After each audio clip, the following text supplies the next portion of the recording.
اعوذ باللہ من الشیطان الرجیم، بسم اللہ الرحمن الرحیم۔ شخصیت کی تربیت رفتہ رفتہ ہوتی ہے۔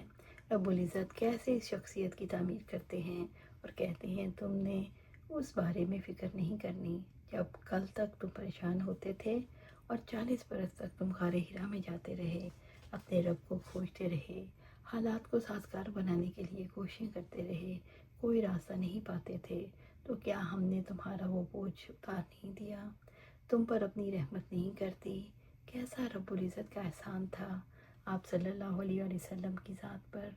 اسی طرح ہم دیکھتے ہیں کہ آپ صلی اللہ علیہ وسلم جب کبھی گھبرائے، کبھی تکلیف میں مبتلا ہوئے، آپ صلی اللہ علیہ وسلم نے ہر دور میں اپنے رب سے تعلق بھی قائم رکھا، اور رب کا یہ تعلق اللہ کے رسول صلی اللہ علیہ وسلم کو ٹہلنے بھی نہیں دیتا تھا۔ کبھی طائف میں کھینچ لے گیا، کبھی ان خیموں میں کھینچ لے گیا جہاں ابو جہل اور ابو لہب جیسے انسان آپ صلی اللہ علیہ وسلم کے بارے میں یہ اظہار خیال کرنے کے لیے پہنچتے تھے، یہ دیوانہ ہو گیا، یہ بے دین ہو گیا، اس کی بات نہیں سننی۔ لیکن اللہ کے رسول صلی اللہ علیہ وسلم قرآن کا پیغام پھیلانے سے رکتے نہیں تھے۔ آپ صلی اللہ علیہ وسلم ہمیشہ اپنی ذات سے بڑھ کر دوسروں کے لیے چاہتے تھے، کسی طرح وہ اس حقیقت کو پا لیں جس کو میں نے پایا ہے۔ جیسے مجھے رب کی ذات کا احساس ہے، جیسے دنیا کی سب سے بڑی صداقت، سب سے بڑی حقیقت اللہ کی ذات کو میں نے پایا ہے، سبھی پالیں۔ جیسے اللہ تعالیٰ کی تعلیمات کو میں نے پایا ہے، سبھی پالیں۔ جیسے میری زندگی بدلی ہے، ایسے ہی اوروں کی زندگیاں بھی بدل جائیں۔ لیکن عملی طور پر آپ صلی اللہ علیہ وسلم کو بہت دکھ اٹھانا پڑتا تھا جب آپ صلی اللہ علیہ وسلم کی بات نہیں مانی جاتی تھی۔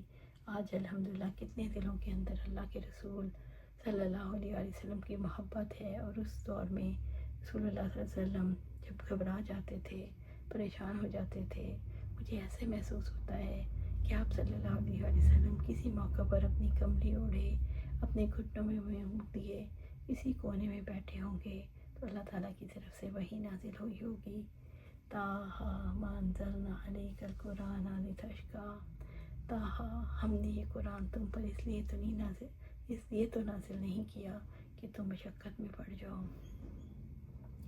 یہ شخصیت کی تعمیر ہے۔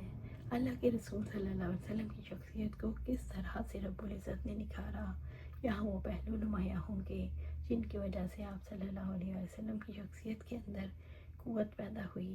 آپ صلی اللہ علیہ وسلم کے اندر جو قوت پیدا ہوئی، اس کو ابھارنے اور نکھارنے والی جو چیز تھی، اور یہ کہ آپ صلی اللہ علیہ وسلم کی ذات میں جو انقلاب آیا، آپ صلی اللہ علیہ وسلم کی ذات میں جو تبدیلی آئی، اس کے پیچھے کیا تھا؟ پیچھے اللہ تعالیٰ کی ذات سے تعلق تھا۔